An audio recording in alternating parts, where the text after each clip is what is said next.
ప్రస్తుతం మనకు అమెజాన్ ప్రైమ్లో అందుబాటులో ఉన్న మూవీ నీ బందెనైపోయా. ఈ మూవీ తెలుగులో కూడా అందుబాటులో ఉంది. మూవీ రన్ టైం వచ్చేసి 2 hours 9 minutes ఉంటుంది. ఈ మూవీ చూసాక ఈ మూవీ కోసమైతే ఈ మూవీ టీం వాళ్ళైతే బాగానే కష్టపడ్డారని అర్థమవుతుంది. అలాగే ఈ మూవీలో యాక్టింగ్ చేసిన అందరి యాక్టింగ్ కూడా బాగానే ఉంది. కాకపోతే మూవీ అయితే చాలా వరకు స్లోగా ఉంటుంది. ఈ మూవీ అయితే లో బడ్జెట్తో నిర్మించడం జరిగింది. మూవీ యొక్క స్క్రీన్ ప్లే అయితే చాలా స్లోగా ఉంటుంది. కాబట్టి మరీ అంత ఖాళీగా ఉంటేనే చూడండి, లేకపోతే వదిలేసేయండి. ఈ మూవీలో కొన్ని చోట్ల కాస్త ఫ్యామిలీతో చూడదగిన విధంగా ఉండవు. కాబట్టి చూస్తే సింగిల్గా మాత్రమే చూడండి.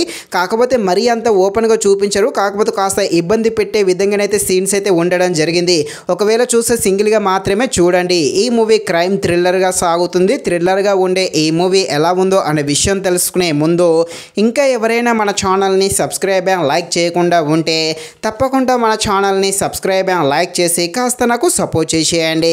కథలోకి వెళ్ళిపోతే హీరోయిన్ జానకి తను ఒక కొత్త జీవితాన్ని లైఫ్ను లీడ్ చేయాలని అనుకుంటుంది. ఇలాంటి సమయంలోనే హీరోయిన్ అయితే ఒకరు బంధించడం జరుగుతుంది. ఇక హీరోయిన్ బంధించింది ఎవరు, ఆ బంధించిన వ్యక్తితో హీరోయిన్ ఎలా ట్రావెల్ చేస్తుంది, హీరోయిన్ లైఫ్లో ఏం జరుగుతుంది అని తెలియాలంటే మీరు తప్పకుండా ఈ మూవీని అయితే అమెజాన్ ప్రైమ్లో చూడాల్సిందే.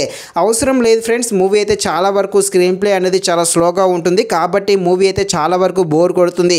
కాకపోతే మూవీ యొక్క కాన్సెప్ట్ అయితే బాగానే ఉంది, కానీ దానిని సరిగా చూపించలేదని చెప్పవచ్చు. అలాగే మూవీ యొక్క స్క్రీన్ ప్లే కూడా చాలా స్లోగా ఉంటుంది. ఇక ఈ మూవీలో సెకండ్ హాఫ్ కాస్త పర్వాలేదు. క్లైమాక్స్లో వచ్చి కొన్ని సీన్స్ కూడా ఆకట్టుకోవడం జరుగుతుంది. మెయిన్గా హీరో హీరోయిన్ మధ్య వచ్చి కొన్ని సీన్స్ ఉంటే ఆ సీన్స్ అయితే తప్పకుండా ఆకట్టుకోవడం జరుగుతుంది. ఫైనల్గా మూవీ అయితే బిలో యావరేజ్. కాబట్టి మరీ అంత ఖాళీగా ఉంటేనే చూడండి, లేకపోతే వదిలేసేయండి. ఇది ఫ్రెండ్స్, మరిన్ని ఇలాంటి వీడియోస్ కోసం మన ఛానల్ని తప్పకుండా లైక్ అండ్ సబ్స్క్రైబ్ చేయండి. Thank you watching this video. జై హింద్.